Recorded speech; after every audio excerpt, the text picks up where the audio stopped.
God, well, I dropped out of university. I was doing an accountancy and finance degree, really didn't enjoy it, and had to look for something to do. Saw an advert in the Chester Chronicle for a financial advisor, unlimited earnings. Being 20 and naive, I thought, okay, that sounds like right up my street. Went for the interview and got the job. And then found out that actually financial advisor at the time was life insurance salesman, mortgage advisor and pensions advisor. And I just thought, well, I'm 20, I don't believe in pensions, don't believe in life insurance because I'm going to live forever. Right, I'll focus on mortgages. And everyone in the office was getting having to make phone calls to generate sales, and I thought there must be an easier way to make money. So I went to see the local builder, Persimmon Homes, and spoke to the sales lady and said, you know, if I can generate more house sales for you through helping people get mortgages, is that a benefit? And she said, yeah, because 2 out of 3 people that wanted a house from her, basically they got rejected because of the mortgage. So she started feeding inquiries through to me. I started helping those people get mortgages. So that helped her sales. And all of a sudden, I was getting something like 15, 20 inquiries a week.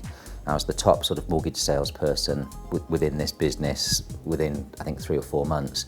But at that point then I spotted a gap in the market because there was nothing for mortgage brokers to help mortgage brokers find the best mortgage in the marketplace. We had to just phone around various different lenders. So I thought, wouldn't it be a good idea to set up a magazine for mortgage brokers which had best buys in the front and then every mortgage product in the back of the magazine. So what I did, I bought an Apple Mac computer and I set about setting up this magazine in the evenings, called it Brokers Update magazine, and it became a fortnightly magazine that I started sending out, and it just really took off. And within, I think, 6 months, I had something like 3,000 or 4,000 subscribers. And I couldn't do both jobs. I couldn't do the mortgage advising job and the magazine, so I left the mortgage brokerage and then became a publisher effectively.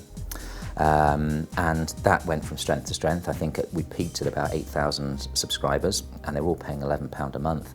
So at 21, that was, you know, quite a good income. And then about a year later, mortgage brokers started to use computers, and a fortnightly magazine sort of became a little bit out of date by the time it hit their desk. And from speaking to our customers, the mortgage brokers, what they wanted something that was up to date daily. And they wanted something where they could ask customers questions, input those questions into some sort of computer system, and it would fire out all the products that were available to them. And then they wanted to print a quote out, which would include all the different rates and so on, etc., and fees all in one, you know, form. So I realised then that I had to move from a magazine to a sort of mortgage sourcing system, and that's when I set up Mortgage 2000. And it took about a year to develop, and we launched that in, God, I think it was about 1993, something like that. And that just really took off. And all our magazine subscribers moved over to Mortgage 2000, which gave them access to every mortgage in the marketplace on a day-to-day basis, so it was totally up to date. And then that business expanded and we got to about sort of 60, 70 people. And then in 1999, FreeServe launched with free internet access. And I could see that that was going to totally change the way people access the internet, because pre-1999 it was £20 a month, there was nothing on the internet, and really it was just geeks that were using the internet. But I could see as soon as it was free, everyone would be on, and then because everybody was on the internet, there'd be lots of content. And I thought, wouldn't it be a great idea to take the Mortgage 2000 mortgage broker product, make it consumer friendly and put it online and let consumers compare every mortgage in the marketplace, because the market just hadn't been transparent before. You know, people had to walk up and down the high street and knock on the door and beg the mortgage advisor in that bank for a mortgage, and that's the way it was. And I just felt that this was the way to go. And we launched, I think it was very early 2000s, with a whole load of publicity in the press. And people loved it. They used the site, they compared mortgages, but no one would buy. So we were making no money day one. So this was a real conundrum, as you can imagine.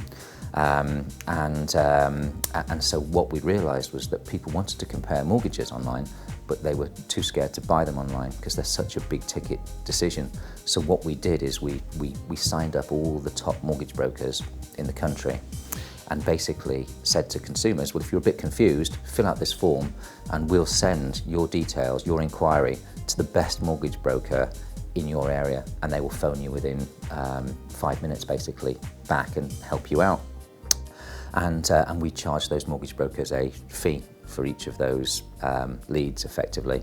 And then all of a sudden overnight, we made the channel really, really profitable.